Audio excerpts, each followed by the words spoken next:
Hello everybody and welcome to the Learn Dota 2 League Season 13, Week 7. We got ED&H, we got 5G. Last time, ED&H got owned in draft phase again. Let's see what happens this time. Yeah, we'll see. Radiant team ban. I think when we were going over that last game, I implied it instantly, the Magnus ban this time. I think when we were going over, I think the Tiny, like I said, I definitely put that more on the Tiny, even if the Rampage did come out there. And the Bane as well. I don't know if I really put full statement into the negative influence that Bane had on that team in the last game. It was really brutal. Compared to what Jakiro was able to do, which as sort of predicted in pick phase, was not a lot, unfortunately for him. Cancel a few blinks and make a few things kind of harder for the other guys, but nothing more than that. Interestingly, the Pit Lord still banned, this time against Sam, and the Omni Knight also banned out here. Alright. Radiant team pick. So, this time they're first picking the Kunkka. Yeah. There you go.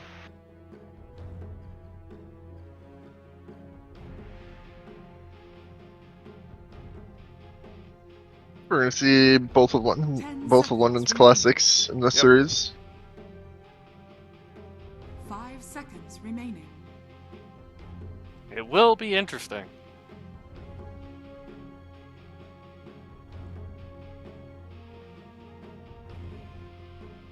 You know, honestly, if you're playing 5G, it might be better to just bring the thumb down on Wizard rather than London. In hindsight, like, because London is going to pick, and he's picked first phase, like, the last 3 games. He's going to do it. You're not going to get rid of his entire pool. He's going to bring guys out if you don't ban, ban him too early. 10 seconds remaining. And he can't kill him with 2, right? Might be better to just put 2 bans out on the 5G support line. Wizard in particular. I got 2. Wizard's pool is too deep to ban against him. Well, you can ban against him. You don't comfort ban, you just ban what you don't want to see. Oh, true. It's just the easy way to go about it. 10 seconds remaining.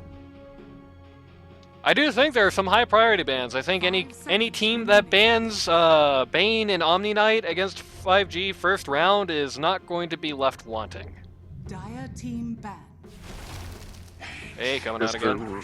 Running back the AA against the DP.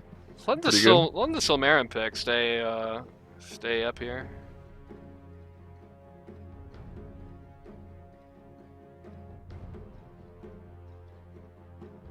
ENH is gonna have some bans to fling at the guy.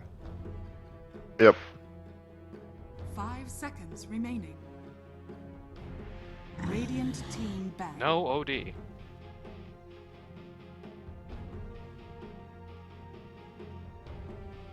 Dire team ban. No Drow Ranger. Surely they're not gonna let the Tiny through again. I mean, you want to talk about somebody you don't want to see with Tiny to basically an equivalent degree as Magnus? You're talking Kunkka right there. I tell you what's the absolute worst thing in the world, alright? What's worse than having an X on your head and a boat heading for you? How about an X on your head and a big rock guy heading for you? Yeah, true. And a boat, you know. And a boat, yeah. Doesn't even necessarily need the boat. And then when you start talking about the Torrent Storm later on in the game, buddy, that is like, that is everything Tiny wants to see and more. That is the absolute dream. Getting rid of the Sanking there. Definitely did have a pretty big impact on them in the last game, even if it wasn't for the ult. So, certainly not a bad idea. Bigger impact than he probably should have been able to have on that game. He was able to play the mental game well, basically just get them to over-prioritize him, I think.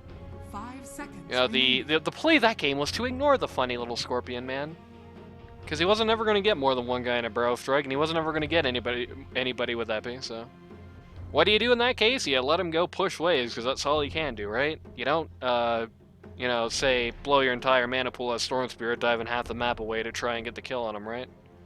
That's all I'm saying.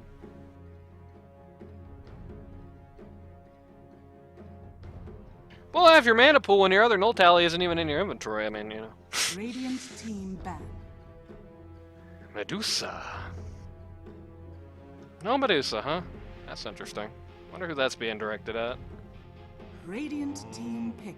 I am the Juggernaut. I will not be in this game.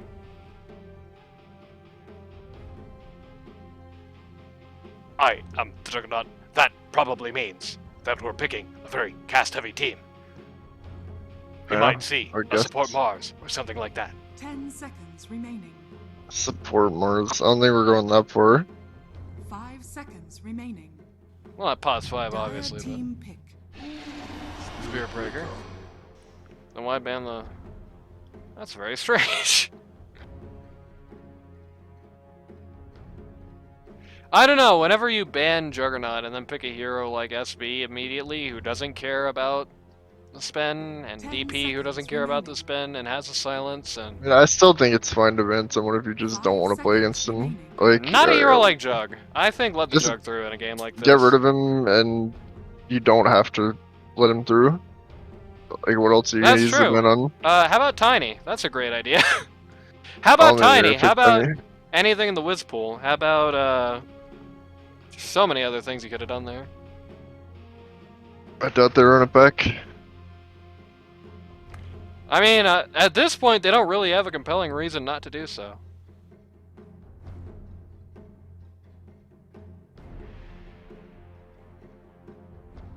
Dire team pick. Brewmaster! Okay, brew.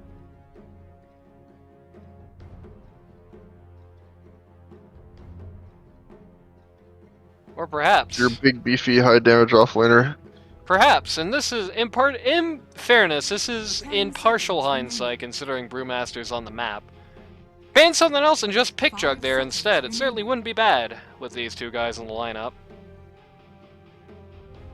It is nobody Kunkka ever wants to see. And if you let the Brew through, it's not really somebody he likes to see either. I mean, Brew can prevent Jug from killing him somewhat effectively, but can't kill Jug, even at level 6, which is a big problem for a guy who Radiant really team likes pick. getting kills and really doesn't like doing much of else. Got the Bloodseeker Bloodseeker. here. So Wants that's to the own Spirit Silmarin Breaker. hero. Probably. It's very interesting. It's very... I don't know, that's very discountive of their cores. I feel like, running 10 seconds Bloodseeker remaining. when you have nothing more than a pause 3 on the map can invite you some 5 trouble seconds sometimes. remaining. It's picked around correctly. I do like how so far ED and H is cleanly in height order. If they pick a taller hero here than Spirit Breaker and then a taller picker than that for their last, Dire then it'll be a team nice, perfect V. Instead they picked Lifestealer. Okay. You know what? Yeah, I think I like the Lifestealer here. They have such a cast-heavy team. They have a caster 2, they have a caster 1, they have a caster 3. And of course AA there. And AA does 10 seconds hinder remaining. things a bit with his ult, but it's not that hard to avoid it as 5 Lifestealer. seconds You have remaining. many options. So yeah, I think that's a good pick here. But that's just another reason why it's like, Radiant why team ban the Jug then?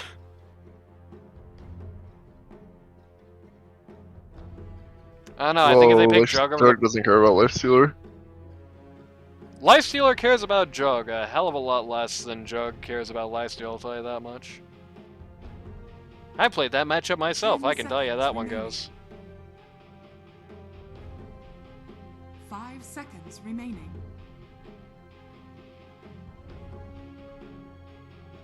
It's just the thing is, Jug doesn't have a high enough HP pool for Lifestealer to really benefit from hitting him, and can just Omni him. Well, he can't just Omni him because Lifestealer can just Dire jump in team something. ban. And that's the worst Well, possible yeah, thing to but- happen to an Omni.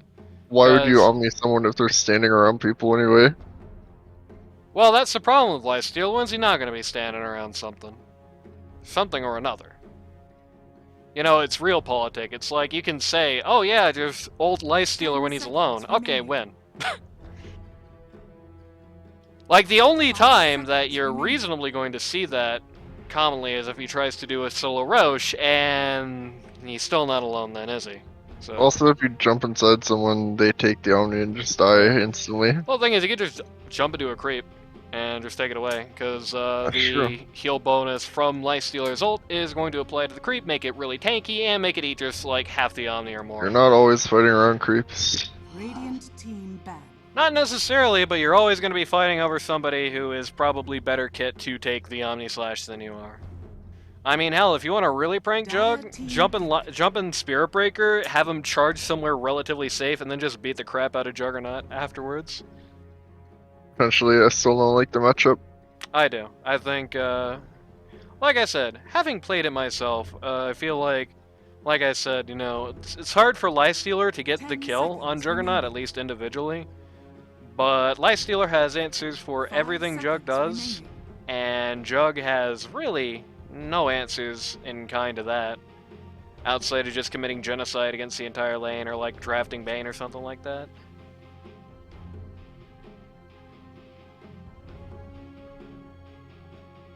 Radiant Hey, you want team another good reason for it? Enigma. Interesting. Okay, so Wizard Enigma. The point in the game where Omni Slash is going to be that big of a deal for you is also going to be the point in the game where Armlet Toggle, which you will inevitably have, is going to be a very good answer to it. And then it's not like you can follow up because, you know, unless you're literally one hit from death, which you're very rarely going to be if you are doing it right, what's he gonna do? Spin. And what's that gonna do? Nothing. They also now have a long-term stun that goes through Rage. Yeah, that's really bad. The Bane ban there was smart, the Witch Doctor ban there was not. I think letting the Witch Doctor through would have been... Like, if it's the Wizard Witch Doctor, that's a far better reality than the Witch Doctor. I feel like they were set on Enigma to begin with. Right. So it's not like a ban would have changed anything anyway unless you ban Enigma and Yeah, that's what I could mean. expect it.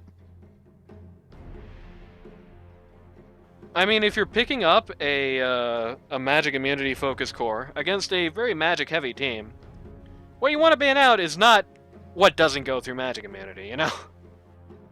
Right. What you want to ban out, you want to keep it, especially if it's Wizard, you want to keep it to the magic immunity guys. And now, it's not like it's necessarily the most obvious ending game in the world, but I mean, it's got to be on your list if you're talking like, okay, they got to support. We got Lifestealer, we're building around him. Who do we get rid of? It's going to make it a lot harder for him to live.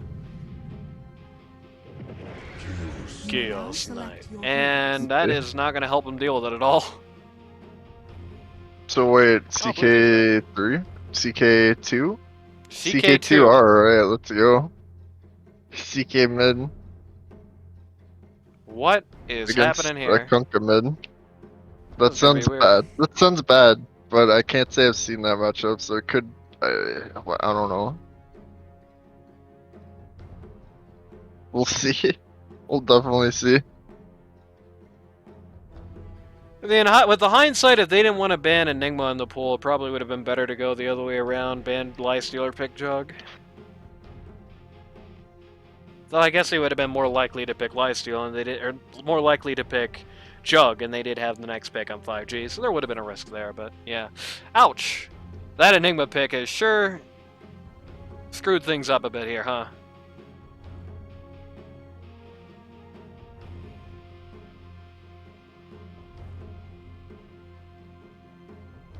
I mean, there are bits of good news, like DP is not going to care that much about Black Hole. VS is going to have a good way to save people from it. And, if nothing else, CK is probably not usually going to be in the hole. At least ideally not, neither is SB. And that's the two people that are probably the best at dealing with it. Especially SB, because he can go through BKB, which means even if Wizard is so ball and he does get magic immunity, he still has to contend with that. The bad news is that it's just basically gonna really strategically inert Lifestealer, and the response has to be instant. If a black hole lasts for like 4 seconds, Lifestealer's just dead every time. Yeah.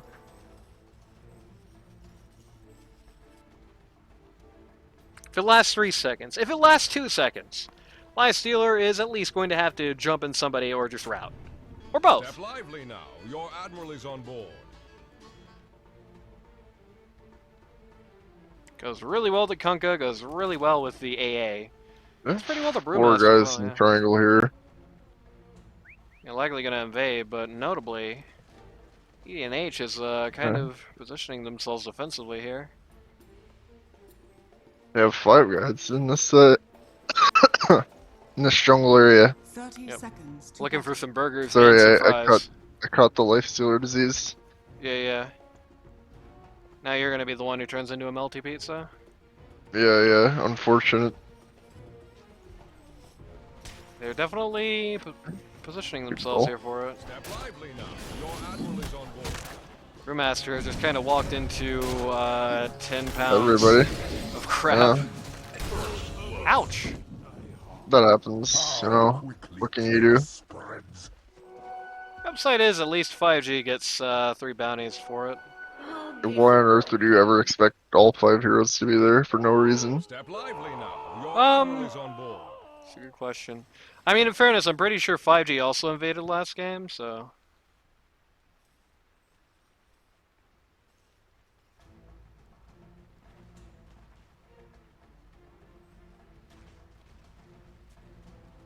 That's the element of predictability. I will say, in the event that this happens, if you are the invading team, unless you've got a massive advantage, if you think there's a chance that they're defending, don't try it.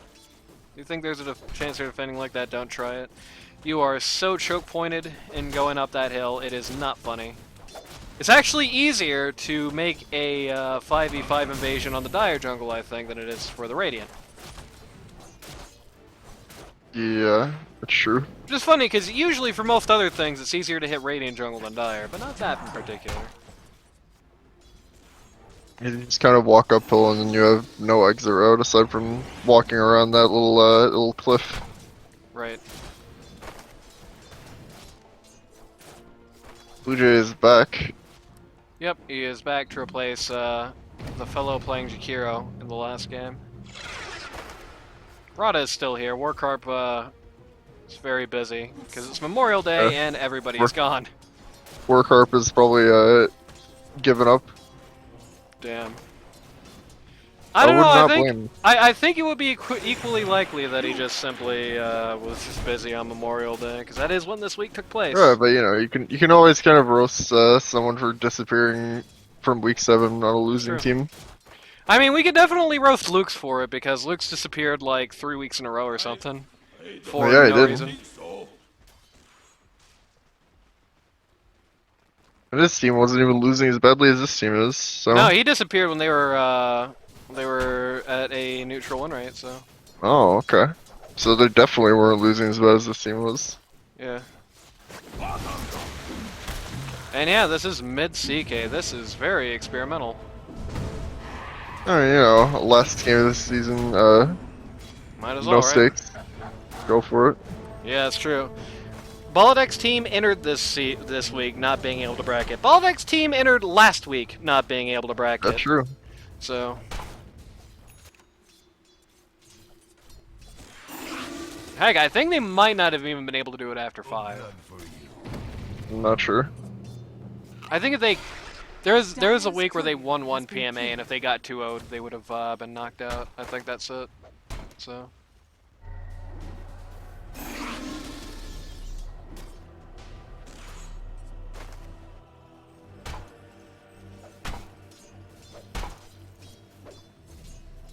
Very interestingly, CK is actually not doing that bad for last hits here against Kunkka, despite being CK mid. Yeah, true. I guess Kunkka doesn't really have a great way to punish CK, he's just too tanky. I mean, in some cases, it's like you can say not tanky enough, and he's probably not going to last too long. Like, once you hit 6, he's a lot more likely to just suddenly die than it is for London, I think. But yeah, CK mid. Won't put him anywhere, I swear. A barrel of laughs. You know, I know some lifestealers don't like to get their Q at early levels. I mean, I know when we were watching the live game, you missed first blood because you didn't have your Q. He'll get it level 4. But this is definitely one of those Maybe levels not get where a level 4. you need to get it as early as possible here. I mean, It pretty much is as simple as this. If you are queued, they can't do anything to you, and if not, they can just make you drunk and you just have to sit there like an idiot for 10 minutes. Quarterly, he says to get a level 4, so we'll see. That's true. Tortellini says a lot of things. I also usually stay to get a level 4, and Not in this lane. unless, I think even in this lane, like, it's just Cinder Brew, whatever. It's Cinder Brew, and it's making him miss last hits a lot. That's true, but if you have to Rage Celeste, maybe you pick Lifestealer in a bad game. I don't know, I think if you have to rage to last hit, like, that's where you want Lifestealer now. Not as the one. You want that to survive. Dire's courier has been killed. Rip Silmarin's Courier. That's actually a lot of stuff on that. Yeah, it's not something you have to pop 24/7. It's not rage to be able to get last hits at all. It's rage to not just miss an entire wave at random, basically, you know? Which I think is a very reasonable thing for Lifestealer in this particular game. You got it level 4, so. Yep.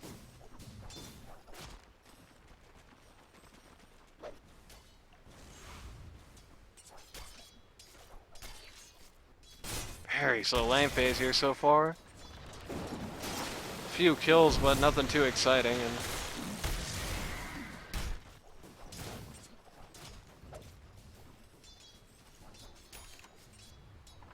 nobody really making any dramatic plays. Okay, this is like, if there's one thing I will say about not a 12-year-old boy in the pod 3 position, it's like the habit of this is that's not a great habit. What habit? Stay in, not just outside of range of the enemy pause 1, but so far back you're not even in XP range anymore. This is a very casual boat. Okay, it is very casual, but Wizard too. Yep. And so is AA. Okay, 3v3 mid, let's go. I don't know why Baladec's here. But Yeah, that was a completely unnecessary TP. Sending VS would have made a lot more sense. But ultimately nothing happens there. So that's good. Danny protected from death. Though it is hard to say that that's a complete win when you had to pull your 1 out of lane to do so.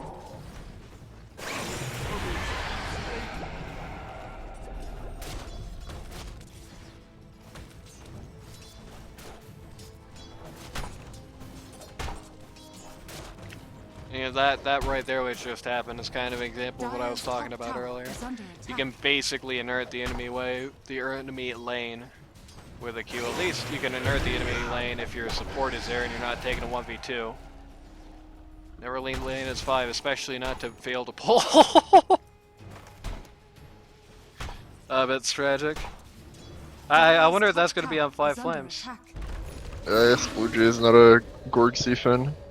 Yep. First tower is going to go down here at the hands of Death Prophet. Dire's top Dink. tower has fallen. It was good. Coming out well in advance of where that T1 went down last game, so that's definitely not bad news for EDNH. Bottoms up. And once again, Lifestealer just hits Q, and you can't kill him anymore. And in fact, you die. It feels good to get back off my chest. It's definitely good news for EDNH. If there is a win condition for this game, I mean, it's no surprise to say the pause 1 is the win condition. The pause 1 must do good, but you know.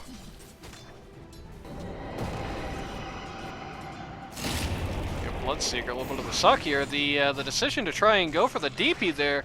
Oh, that was bad strategy on DP's part. If she just kept running with Bloodseeker and kept sucking him, she would have just killed him.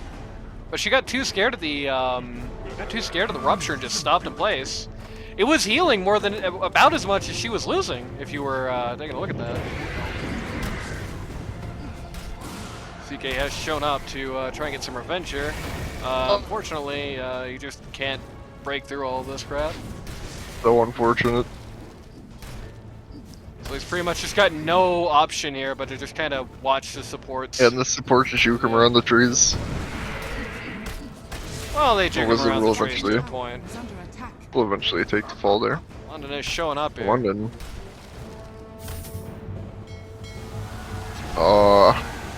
And he gets a world drop on his head.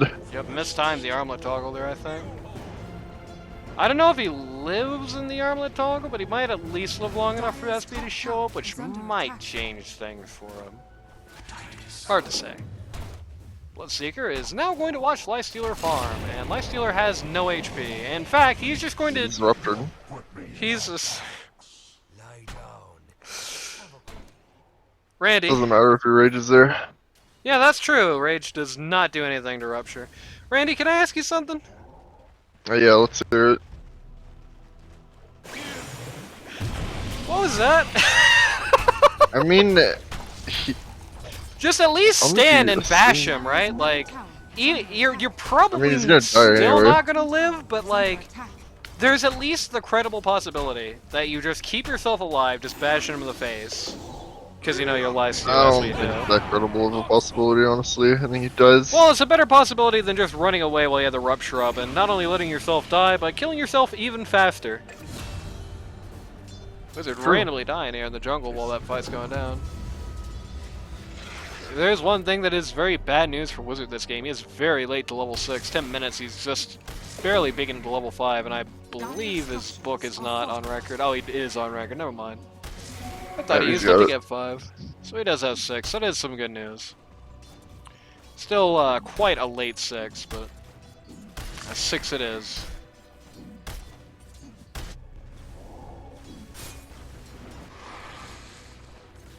Radiant structures are fortified.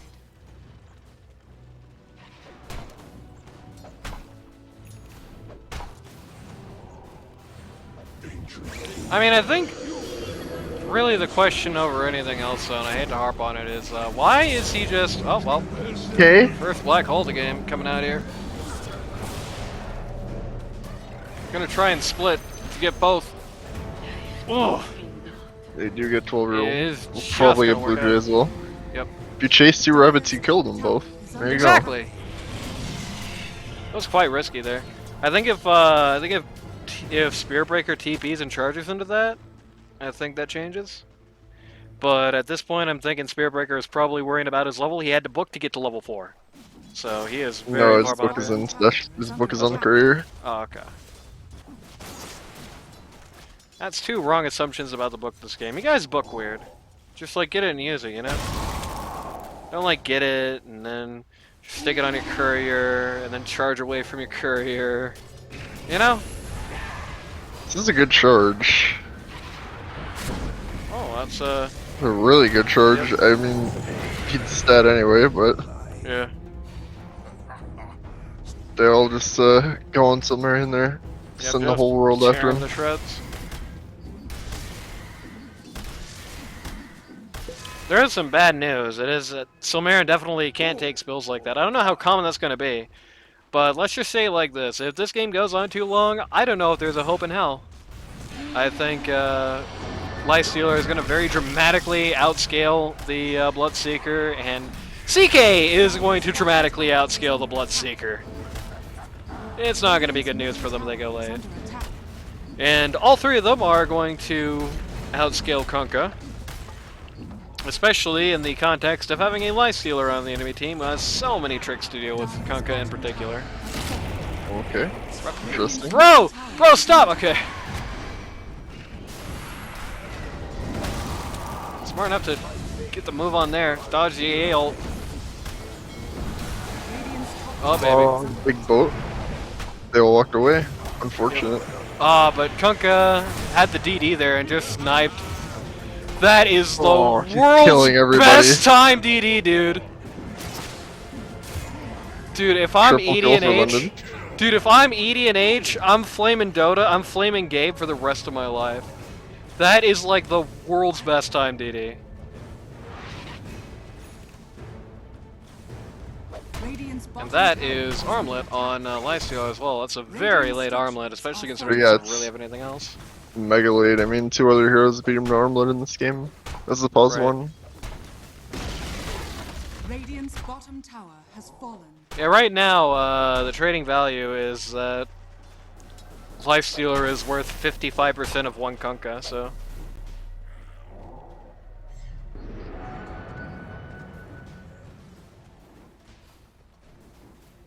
Maybe not even 55. Maybe that's like a fit. What? Where is he doing this? Okay, he's just trying to take this ancient camp. That explains it. I thought he was just like walking around with armlet on, just for no reason, just getting eaten. Radiant's bottom tower is under attack. Baladec is Clear not sailing having a good now. day against these creeps here. Oh, Centaur versus Fine, can Ancients? heal up. Good use of his ult there. He's gonna be down for 100 seconds, but I kinda doubt he has... Never Oh. mind. Bad toggle.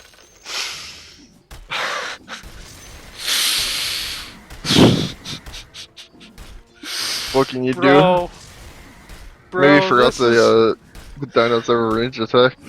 This is the wins. The funniest thing about that is that right after he dies, USD, and he just comes and effortlessly cleans up the camp. Man, this is the worst day in Baladec's life. He got chumped out on Void, and he got chumped out on Lifestealer so far, and in both cases, it's been like half his fault, unfortunately. I think this is just another like prong of that Baladec drafting strategy, and definitely, you know, he is no exception to his own the issues with his own draft strategy. You know, you can see him on the Lifestealer in this game, just doing things that I don't think like a seasoned Lifestealer player is going to be doing. Even like a seasoned by LD. I don't know, I feel like failed armor toggles are just something that happen to everybody once in a while. The failed armlet toggles, the farming a creep, like with no HP right in front of Bloodseek. I mean, how bad that ancient camp was going anyway. That's not a life stealer issue, that's just a game awareness issue.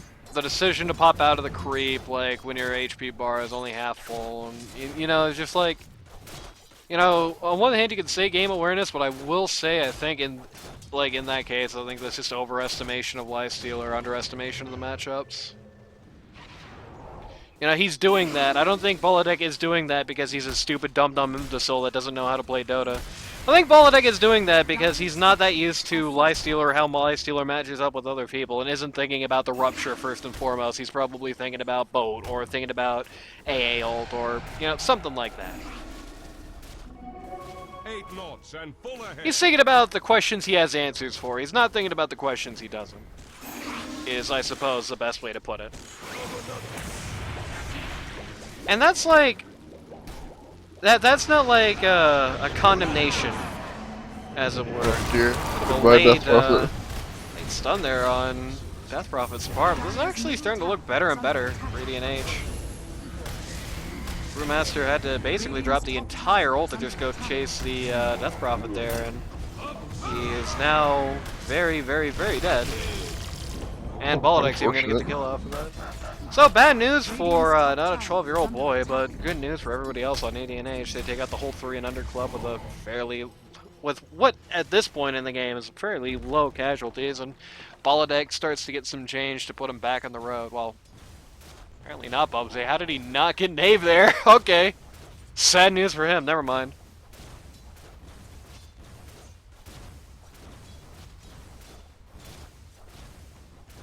Philly is definitely in XP range of that at the very least, which is not what you want, but it's something. Very casual boat coming out just to kill the hell out of Rada. And the one-man black hole on the Death Prophet there Fine. is Killed going to him. knock out the Exo. So there is a... The only bad black hole is one that kills 0. You know what I mean? There's better black holes, but I guess I see what you mean. Yeah. But, would you count a bad black hole Yeah, as just- a black hole that... Just get a black hole on 5 Yeah. every black hole wall. Yeah, easy. I mean, no, you gotta use it. Well, I mean, in that case, not a 12-year-old is super dead, no matter whether or not the black hole goes out, right? Like, I can't say it matters unless something happens that would Yeah. be good for it. yep, it's just not a good habit to be in. You know, that's the thing. It's like, sometimes it's like, is that going to have a major negative strategic impact on this game? At this juncture, unless CD&H really starts turning it around, probably not. Yeah, no. Dire's top tower is under attack. So far, Kunkka, by the way. probably the unsung man of the hour in this game so far. I mentioned in the last game how it felt like the Magnus was only really coming into play when the game was in question. This Kunkka is most certainly being the play, if that makes sense, while the game's still in question. I think that's the difference between the two of them. I think he's better at getting that dab with Kunkka, which isn't to say he can't make it happen as Magnus. We've seen plenty of examples where he has, but not every game. I feel like when you see the Kunkka is just getting early kills, he's getting early pushes, he's just making life miserable, and it feels like no matter what way it's going, that's always happening. Does not have that same track record on the Magnus. Not far from it, but not the same still. And that definitely has some. Dire's middle tower is under attack. I like the status resist on the Enigma Q there. Yep, classic. Dire's middle tower has fallen. Here's Annie just gonna take out a tower here while they're distracted looking for Spirit Break, which is good, but he's also overstaying on this, which is bad. Here comes the Admiral. Here comes the X, and here comes the everybody else.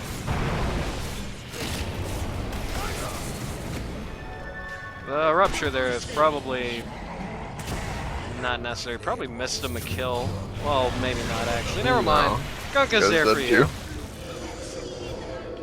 Well, it's gonna mean you have to stop now, and you can't just kill not a 12-year-old boy. So it's another example there. Like, is that gonna have any strategic impact? No, but you gotta be conscious about those sorts of things. The big ults. It seems like 5G has a problem with those sometimes. Okay, well, you are gonna be able to go for not a 12-year-old boy there if she kind of just eats all the damage with her face. Blue Jay coming in to make the save. Good on Blue Jay. Yep. Even if, funnily enough, he didn't actually save a target of that much net worth value, gold value, than himself. Radiant's middle tower is under attack. Blink on the Brewmaster. Radiant are scanning.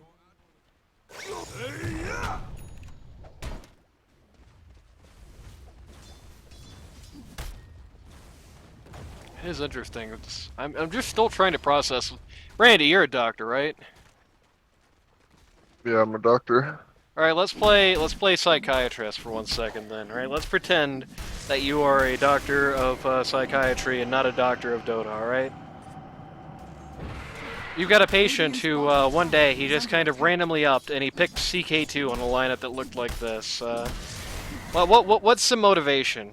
What factor brings you I mean, there? it's a random game that doesn't mean anything. So Let's pretend that that's not the answer. Let's pretend that there's meaning I behind think that it. is the answer. You think that's it? They just were like, Yeah, whatever, doesn't matter, pick it? Whatever, bro. Just pick whatever whatever meme stuff Danny wants to play. Then why does he want to play the CK? I don't know. Thinks Randy, it's you good? gotta Not spend sure. more time in psych school. Honestly, if I'm going to say you at least want to go out looking strong, I think well, Oh dear. why to ban Enigma 101? You want to talk about black holes that are worth it, buddy? That's one of them. One-man black Yeah. hole on DP doesn't mean anything, but a one-man black hole on Lifestealer is getting rid of their victory condition. If I am going to say you want to go out looking strong, and I do think most LD2O teams do want to do that at the very least, because, you know, there's going to be a Season 14, you're going to be in that pool, you don't want to go out looking like a J-Brown. I will say I do feel like there is a decent chance they're just saying, okay, with the Enigma, Lifestealer's helpless, just get out of here. It's an interesting go. Actually, yeah. The 3ME is making this a bit more complicated, but yes, Danny just doesn't care. He is just going for it here. Gold for my And that's interesting because, oh, they're still trying to go here. They're still getting it done here, too. Oh, that torrent. Okay, good part. Yeah, he's dead. Yep. Alright, never mind. Oh, but Baladec's back, but no shards, so he can't do anything except look really scary at them. It's very unfortunate.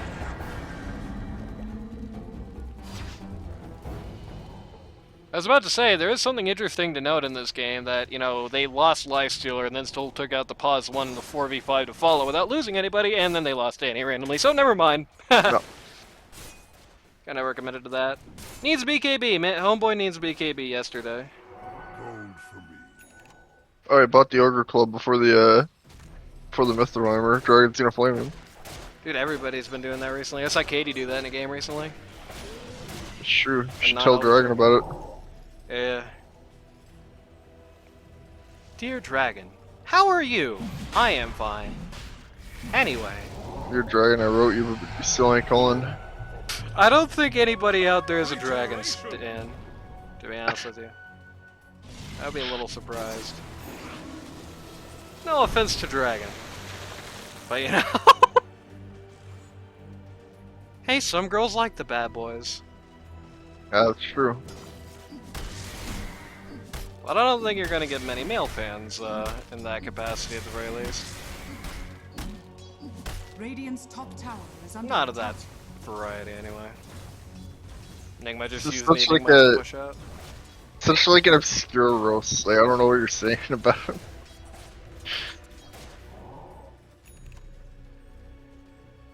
Well, the guy motherfucks every man, woman, and That's child true. alive on this planet Earth. Like, That's definitely. that's true, not how yeah. you build a fan base. Spoilers. Unless it's the 90s, and it's like the really grungy, gritty part of the 90s. And, you know, it's like in that Strong Bad email, he's talking about the band who just doesn't care about you so much that they, like, turn their back towards the audience or just playing the stage. You know, if you're there, then that's a great way to win fans, but, I checked the calendar recently, and I feel like we might be in a new millennium. Wizard gonna get run Yep. down. Yeah, I think he was half thinking of just dropping Black Hole on the spot there, but no such That would luck. have been funny, but not too productive. Right. Who do we have nearby? Okay, Brew and AA, no, that ain't it. If Leno was closer to that, we might see something there. Blood's up on the Brewmaster, likely going to be a Rat Pack soon. Gonna have some impact here.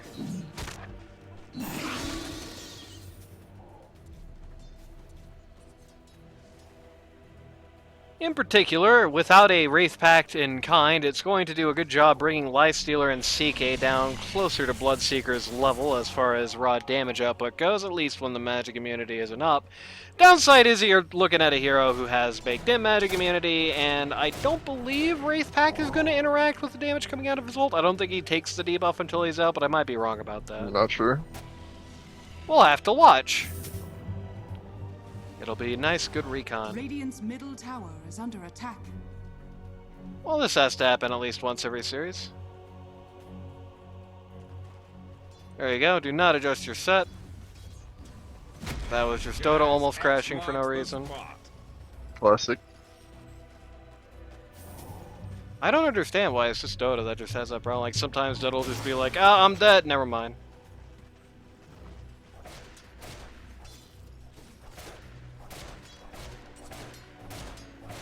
Maybe it's this weather I'm using. Maybe the weather is unstable. Who knows? Yeah. I mean, New Vegas is also like that, but like New Vegas is like that for every single human being who lives on this planet Earth. So, you know. T3 items starting to drop here. I think there's a clear winner between those two items. I won't tell you which one it is, though. Mindbreaker coming out. That could be interesting. Do we have the BKB up yet on London? Answer is yes. So that'll be something he just kind of has to pop BKB for. At a time like this, having something that is going to force the enemy core to pop BKB is very good for you. Just if you have a skill, an item, or something, which no matter the context, no matter the scenario, the enemy core just simply must BKB. Poor Rada, who is just Roche Ward, is just going to get turned into Swiss cheese. Yep. They are aware now that Roche is happening. It would be... You'd have to be kind of oblivious not to, but... Spearbreaker's gonna buy back. Force him Yeah. out. They do not want to Roche with that Spearbreaker up. No surprise there. There's one thing that can win EDH a team fight, no matter how bad this gets. It is a good Roche charge through these guys. There's a downside to that though, and that is that yeah, he doesn't even have his charge maxed, so that's gonna make things a little bit more difficult. Yeah, it's kind of the sad thing about SB is that he has 3 abilities you want max. Right. So like, what can you do if you're not getting that much XP? Yeah, You're it's making a sacrifice by default. it's kind of what I said before. It's like I feel like this is a hard way to play Spirit Breaker and get results. Even if you don't get gold, and I think you do need a little more gold than this to really have impact as Spirit Breaker. If you don't have gold, you at least need some XP. And he's, I believe, lowest XP on the entire chart right now. Is actually okay. He is beating bonus by like a little bit. That's it.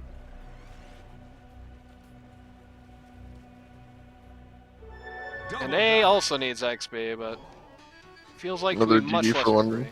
Yep. He's gonna do the funny DD dance with his goddamn millennial Kunkka hair.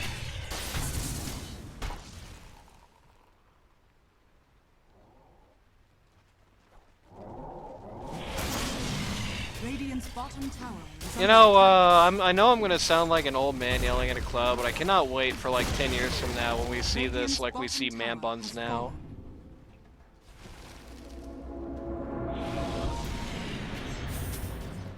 Or mullets or something, yeah. What's your favorite outdated hairstyle, Randy? I don't know. I'm not a hair expert, sorry. Oh, come now, you gotta at least have one. No, I don't.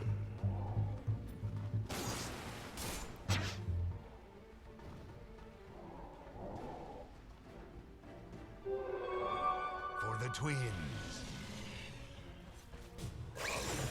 How about the Manchurian top knot? That's an outdated hairstyle with a political significance. Oh, that's so sad! Spear Breaker is going pretty sad. 1 mile per year. Yeah, what can you do?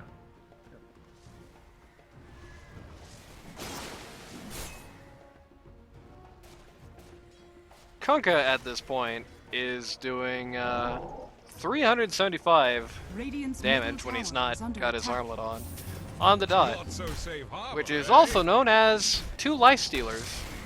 No, true. 2 giga stealers, as they call it in the business.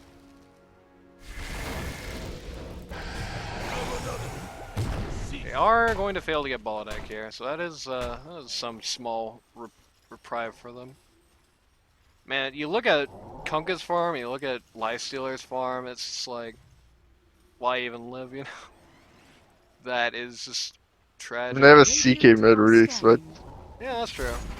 Even if you look at the CK, it's still like, okay. Radiant Yeah. structures are fortified.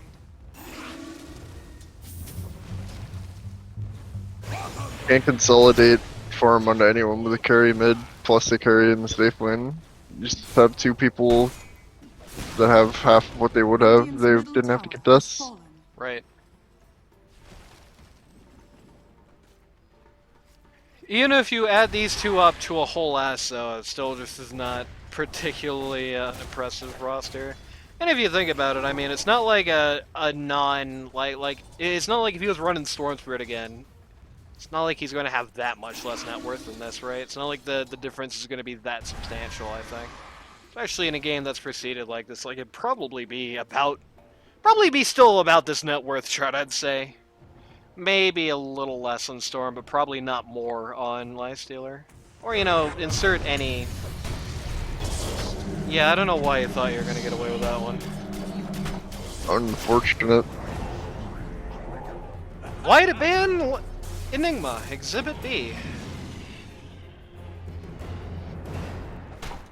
Fine, no, I'm harping on that choice a bit. And I know I've been harping on EDNH's drafting an entire goddamn season, but buddy boy, ouch.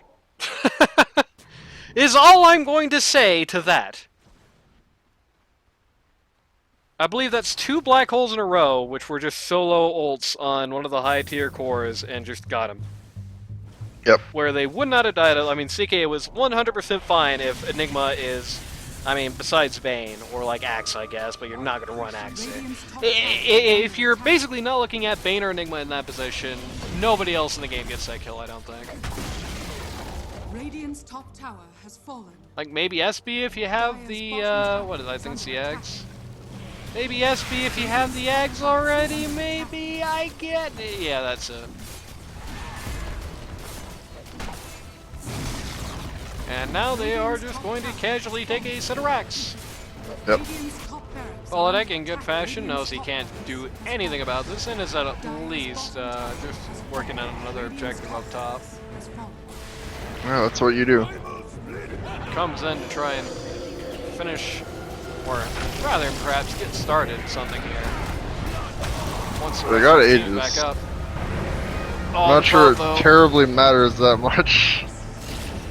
Lifestealer is back, but I think he's back just in time to watch the end of his team as he knows it. He feels fine. It's the end of the season as we know it. Well, Man, no, it he is. actually is going to repel from the base there with all the buybacks they spent for that. The downside is that in like 5 minutes, this is going to be... They prolonged this game for yeah. no reason. Yeah, in 5 minutes, this is going to be very bad because, you know, look at the buyback chart. Got one buyback. And hey, it is somebody who matters, but... the next time any of these three people die, especially this one person, this game is super over. I mean, this game has already looked pretty over anyway. This is already a very hard argument to make that EDNH has any place to go here. I mean, Kunkka is just absolutely sitting all over them. I mean, look at this goddamn inventory. Look at his, you know, KDA. Yep. You know, when the game was in question in the last game, right? Hell, even when the game was wrapping up, like, he had the rampage, but he at least had, like, a death on his head, you know?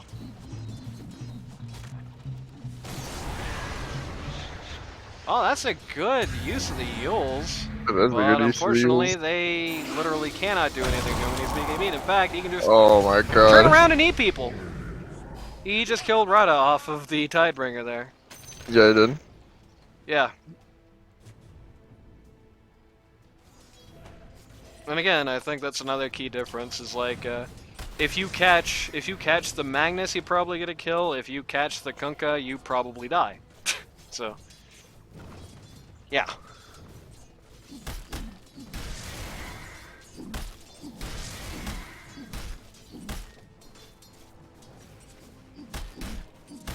Danny is just done with this game, I guess. I mean, just straight up, full-fledged, get me out of here. Oh, he's gonna kill Brew. Kill Brew.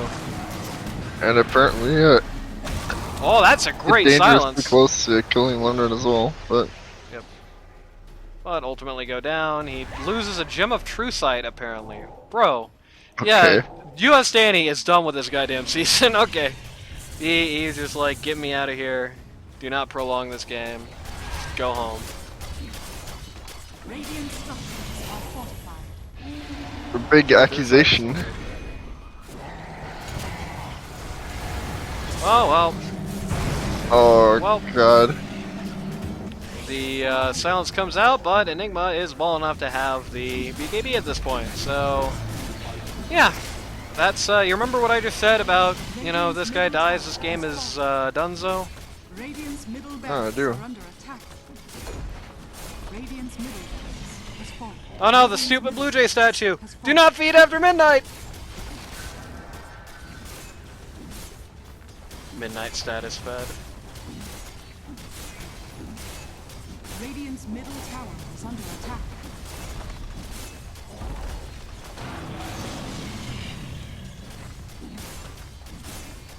So they go out with a Radiant's whimper middle tower has again. fallen. Unfortunate. Radiant's is under Yeah. attack. I mean, Radiant's ancient is under attack. what can I say? The old ghost never left. That ghost left though. Yeah. CK is losing the right click trade to Kunkka, who is gonna go and get one more kill before wrapping it all up. Yep. And so, ultimately, ED and H kind of shares the fate of their namesake, don't they? They got 2 bullets to the back of the head, but I still think I'm going to have to label this one suicide. Unfortunate. Let's start with this game. Baladec, he has a nice shiny little #1 under that Lie Stealer, and I feel like he might deserve a 0.5. That's basically how this goes. He did not feel like he really got the grips of why the hero's good, why he's strong. He knows it's good in the scenario. That's a start. That's a step forward. Compared to where we were earlier in the season, it's a big foot forward. He understands that Lie Stealer is good. Why seems to be escaping him. Why do we need a Spirit Breaker? That seems to be escaping him. Why do we need the Vengeful Spirit? That seems to be escaping him. The ultimate finding is just like, it just, I don't know, it's a mess. The draft is a mess. You look at this, look at this and tell me this is anything but a mess. Right. No, it's just, that's just how it is. And I think there was some ground here. I think even despite having just kind of a bunch of random assorted pieces of various action figures kind of cobbled together here, I do think there was a chance that it stood, but you let the Enigma through. And when the Enigma got through, that was just instantly game over. I don't think anybody possible on the lineup had that amount of impact. So Wizard made a really good choice there in no uncertain terms. I think that's a good, nice, valuable lesson to you. If you're going to be building around a natural magic immunity guy, do not let magic immunity piercing abilities through. Yep. And I think that's almost really the long and short of it. I mean, what an appropriate fate for Baladec's team to finally go out on. They lose in draft. So, to that end, let's go down. Let's go down the list, make the reviews count. Baladec! Oh, buddy. Oh, this is gonna hurt because I like Baladec. Baladec, I like it personally, but your captain stand, it didn't work. I think the ultimate issue that I'm going to say at the end of the day, I think the thing that kept you from the glory is, well, unfortunately, I just don't think the weaknesses were ever that well identified or addressed. Week 3 or 4, I mentioned to Baladec, you know, when he gets that win over PMA, I mentioned to him, like, you finally bring out, like, a really good draft here and you win. And he says, well, what do you mean? We always bring out really good drafts. And when he said that, I was like, okay. Mhm. When I offered him to help him out with not a 12-year-old boy's, like, 3-play and itemization, which is something that ultimately I probably didn't really have time to do anyway, he said, no, I don't want to be putting more voices in her head. And when he started having an issue with US Danny, and I guess this is kind of publicizing this a little bit, because apparently this is still rather unknown in LD2L circles, I feel like Baladec spent a lot more time trying to beef with Danny than he did trying to construct and operate and organize a team. And at the end of the day, what do we get? We get 5 guys who hate each other, who are very demoralized, and who just, let's just call it a spade, just didn't have a good season. You know, Quap circles. You know, if you compare, like, the Heat, it's like, okay, so at the end of the season, Trisoft doesn't really like me, and Tall Balls doesn't really like Kai, and everybody else is more or less A-okay with the world. This is like an NWA tier, like, I would be surprised if half of these people ever even want to think about the other half again, type lineup, you know? It really just, I don't know, it really just didn't go well. So to that end, I would say, as a captain, yeah, it just isn't working. And unfortunately, this is not the first time that we're seeing this particular result. And I wouldn't be bringing this up, but it's like the NWA last season. It's not just that you didn't win, because there are plenty of teams that didn't win that ended up being more or less okay. Like, I think, you know, if you look at the fate of, like, Dotfa, it's like, you have Howler, yeah, but I think everybody else on Dotfa likes each other. I mean, there's a boyfriend and a girlfriend in it, so that makes it very easy, but, you know. And they're way more of a fall-apart team than EDH. Let's make no bones about it. They ended up with more games under their belt, but they are, They're exactly as full a part of a team as EDNH. You know, when PMA was not reformed and they were taking their licks, you think they were like sitting there, like even with Healy's, you think Healy was sitting there in chat and Princess was like, "Get this asshole out of my league"? No. No, And do you think they Dusty? pulled the Shrubs up. Right. So to that end, yeah, just. I think in the future, if you want to captain again, I think you need help. I think you need to contact an outsider because I feel like your management of personalities in particular is why EDNH ended up here. I just don't think you got that, and I'm sorry to say, and it is going to sound blunt and very nasty, but Randy, are you going to disagree with that assertion? From what I've heard, no. I mean, I like Baladec, but Right, I like him as a person, it's just I don't think this is the role for him. And speaking of I don't think this is the role for him, as a player, I think Baladec, I think you were too rusty this season to try and go into what you were doing in such open arms. I mean, I queued with you one day and you ran a Razor mid, and like I said in the game, it had a more impressive performance than any of your mid runs in the actual season. When I asked you why you didn't run it, you said, I forgot. That ain't a good sign. I think when you're out of the game, I think the best thing to do is probably to stick to your particular strength. And I think rather than trying to run and build a not a 12-year-old boy 3 this season, you probably would have just had a better run if you just started as 3 and built the team a different way, or just got somebody else in to run different roles for you. The mid experiment, it just didn't work.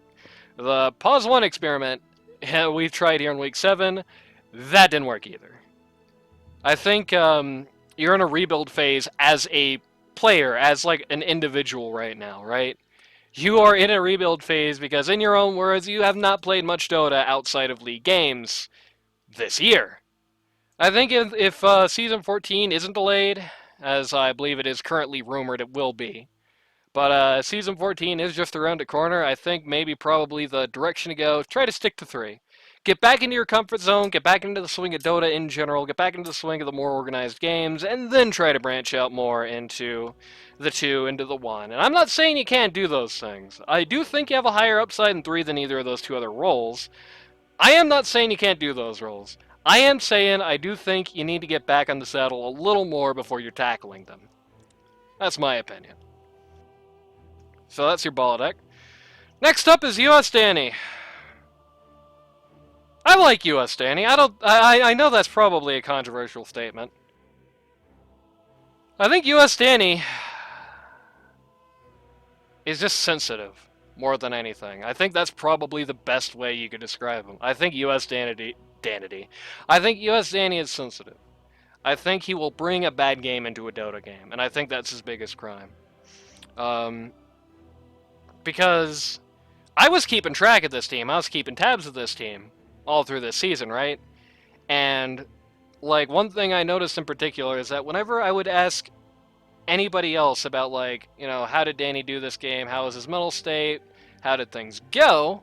Whenever I would ask anybody else, the response that I got was like, oh yeah, US Danny was like horrific. He was flaming everybody. He was just, you know, this, that, and the other. And then I talked to US Danny, and he's like, yeah, I'm a little disappointed in Baladec the last game. I do think he should really start looking into himself more.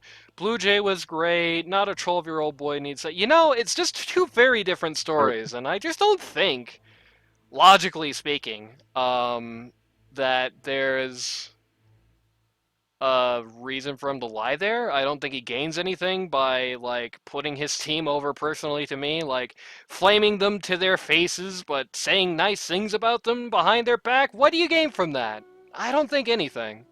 Maybe making yourself look a little better, but I mean, geez, when you're US Danny, I do think you gotta understand you're in a difficult position in that particular front, so I don't think that's the goal. I think it just legitimately is. US Danny will take his mood, US Danny will take how he's feeling that day into a game. And I think if he's going to get out of the LD2L anytime soon, and that is, of course, the ultimate objective in LD2L is to not be playing in LD2L anymore. If he is to get out of here anytime soon, I think the biggest thing he has to work on is avoiding that. Work on avoiding that. Work on being less confrontational with people in disputes. If he can work on his mindset, You know, and I don't, and that doesn't mean you have to be like the chill, drugged up PMA guy, okay? You don't have to be the stoner coming in here and being like, man, we're all just living on this world, okay? You are allowed to be passionate, you are allowed to take things seriously, and you're allowed to get mad once in a while. But, like, people think he's bipolar. It's to that level. Like, not like I'm not it's like sure you a should have publicized that, but yeah. no. Well, I mean, I'm not gonna name names. I'm not saying that as me speculating he is bipolar. Right. I just want to advertise that. People have told you. Okay. People have told me that they think he might be bipolar just because of how big the mood disparity is. The Reddit psychologists. Right. The Reddit psychologists have told me that just because of how big the mood disparity is when US Danny comes into the game and he's excited and he's had a good day versus when he's got his frowny I'm going to do a job tonight face on, it's very noticeable is the rap I get. I think if you can shed that, I think if you come into every game like as a game, I think if you just leave the past behind you and you come in and say, like, not in a way you ignore it, but I mean in a way you come in, like, okay, whatever else happened today, it doesn't matter. Whatever game we played today, it doesn't matter. If I got tilted in a match I had when I queued to get in the swing of things for this match, it doesn't matter. Today, we're playing this match. I'm playing this match. I'm going to do well. I think if he can master that, his MMR is going to shoot up. I don't know if he stays here long because he's pretty good. I think that's basically the biggest thing that's keeping him back. And again, I just want to reiterate, because it is a touchy subject, do I believe US Danny is bipolar? I don't know. I was not saying it to make an accusation, or even saying that to say that, like, credible people in, like, a medical field think that. This is not an accusation. That's just the degree to which the mood difference existed. It was to draw a comparison. Just want to clarify that before we move on. Number 3. Who are we talking about? Let's talk about Blue Jay. Tweet, Blue Jay. I heard you're a pause 1 man. Don't quit your day job. Damn, bro. Poor Blue Jay. Yeah, I don't know. It's like, I feel like the Blue Jay you see in a more supporting capacity and the Blue Jay you see in a carrying capacity are two very different Blue Jays. I think when he plays 1, I think he plays about his MMR, maybe a little lower, and when he plays like your 4 and 5, I think he plays well above it. We saw him on 3, and I think that's also a far better experience. And I know he's been trying to pick up too, and maybe that's someplace he has legs in the future, though at this juncture he is still trying to learn it. But I will tell you this. Fly out of the nest. I don't think trying to stay 1 is doing you any favors. And that's seen the performance by it in this season, and having seen the performance on my own.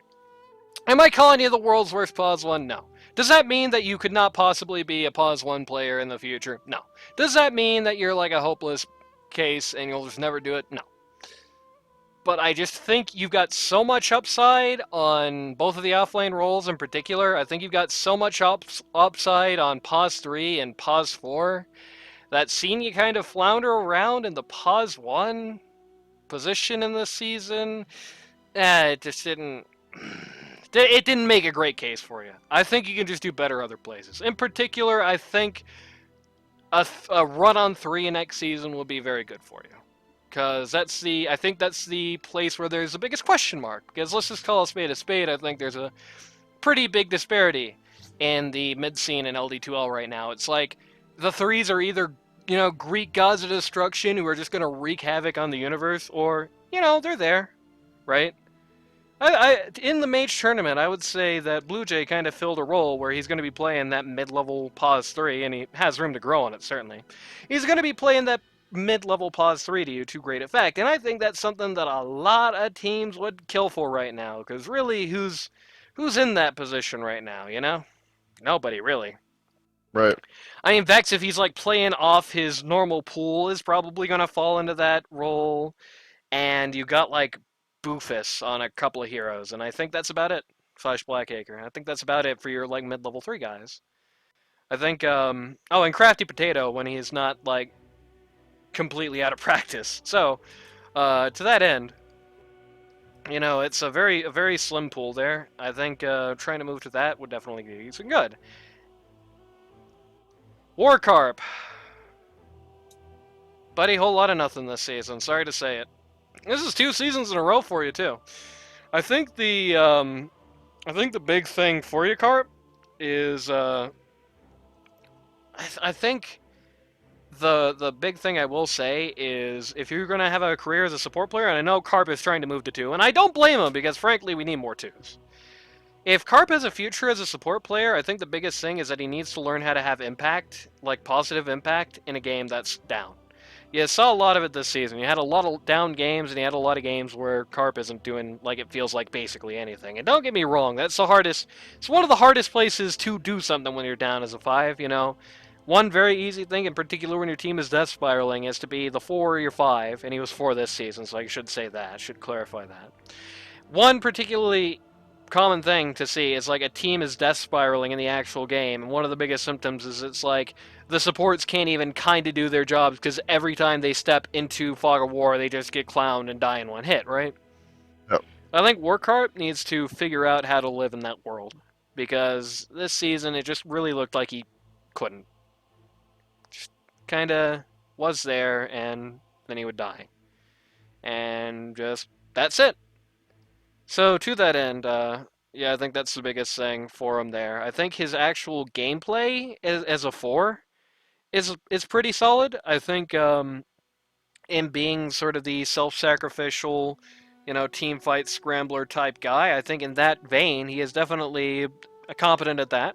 I will put him. I would grade that a solid capacity. So his play is good, but just what to do as a support when things aren't going well, I think that's where his work really needs to happen. And speaking of work, where work really needs to happen, we get my biggest goddamn regret this entire season, not a 12-year-old boy. Ah! If there's one thing, and I'll be elaborating on this in the still yet to be posted funny content thing that I'm going to be posting in the Co-op Circles review, and then we'll be talking a little bit more about how I'm going to address this specific thing moving forward. But if there's one thing I legitimately regret during this season, it's not being able to work with not a 12-year-old boy. Because I think, if anything, having seen the season, I am convinced that in the take of she has the it for 3, I was right. But she is struggling with the knowledge. I think if not a 12-year-old boy in the next season has somebody there who's like going to be acting in a coach capacity, who's going to be sitting down, looking at the replays, looking at the game, saying do this, that, the other, right? And she buys into it, which is an important thing. You have to buy into it as well. But if she sits down, has somebody with her who's going to take her through things, I think she does really well. I think her biggest missing factor is our confidence in the itemization. She's still the tortellini master, right? I think if she can gain some confidence, and if she has somebody there to help her with the itemization, in a season 14, season 15, so on, she's going to be killing people. She's going to be doing great. This season, you didn't have that. You just kind of had her on her own, and I think the team was kind of giving her some misdirection sometimes, unfortunately. To that end, yeah, it didn't work out here. I do still think a career as a 3 would definitely be in not a 12-year-old boy's interest. I do think she probably has higher upside there, even than her intended, like, favored role of mid. Now, again, she has to buy in for that to be the case. But I think if she does, somebody needs to help her learn the damn Dota 2 League. You know what I'm saying? So. Right, yeah. And that's EDNH. What can I say about EDNH? You didn't draft right, and you hated each other. That's it. That's the two legacies of EDNH this season. Above everything else, I think that's the 2 memories I'm going to have of this team. And yeah, that's the bottom line. I think that's all we got here. So, with that being said, as they say, if you're somebody you know wants to learn Dota 2 at a casual or more competitive level, go to ld2l.gg today to sign up. If you want to be a Pause 3, I'm going to make sure that what happened to not a 12-year-old boy this season never happens again. Personally. So, to that end, hey, that's something to look forward to. Season 14, not too far away, might be delayed, but if it is delayed, look for a lot of in-houses and a lot of queues. Queues going on right now as it stands, so if you don't want to come in and be standard, there's something for every Dota 2 player to do. And yeah, that's about it. So, you know, this is usually, of course, where we would go into our sponsor segment and I'd talk about Flashpoint or something like that, right? But instead, I'm going to tell you all who this segment is not sponsored by, all right?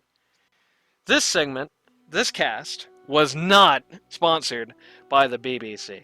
I tell you who's hanging off the coattails of BBC this season, right? You got a little bit of this guy here, the Wizard, right? On this 5G team. Coming in, he's got 5 flames to be given out for you. All right? Here's some 5 flames for you, Wizard. A, stop trying to flip on the GE all the time. You're not making that much money. 2, take a goddamn shower. 3, get a real job. 4, take a goddamn shower. And 5, when I want to build a team around you, you better make yourself more goddamn available.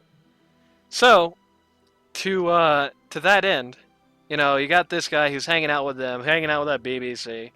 I mean, really, if anything, I'm gonna give you this one, Wizard. I think you got the most upside. If you want to come hang out with the cool kids, we always got a chair open for you, buddy. I mean, hey, Randy's gonna be out on the recorded games next season, right? There might be a chair in it for you.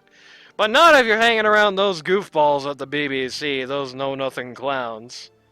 There we go. You want to know what the BBC stands for? It's the big bad clowns Big over there at the Boomer Club. There we go. the big boomer clowns. There we go. Big boomer clowns over at the BBC. You want to get away from the big boomers there? Come with us. That's all I'm saying. So, to that end, we'll see you probably right now, because we're probably about to just do that other set. The one last set this week. And then we'll be done, and we got one set next week, so we don't have to worry really much about it, and then probably nothing but the live games from then on out, so Randy's going to have a smile on his face. So we'll see you then.